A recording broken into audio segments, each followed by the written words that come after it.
Now, President of the Jamaica Olympic Association, Christopher Samuda, says that Jamaica must take a hard look at how it develops young athletes, warning that only a small percentage make the leap to the international stage. We have to look at the objective and the goals as well. Champs is, of course, a landmark globally, but the Youth Olympic Games is a landmark universally.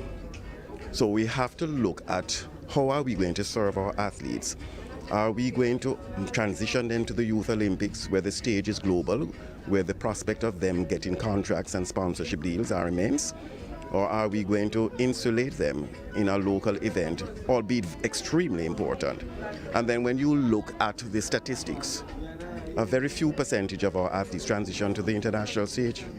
So we have to look at it in a very serious way to determine what is taking place. Is it something that we are doing wrong, or is it something that we could do better? Samuda argued that the nation possessed the capabilities to produce more world beaters at the international level.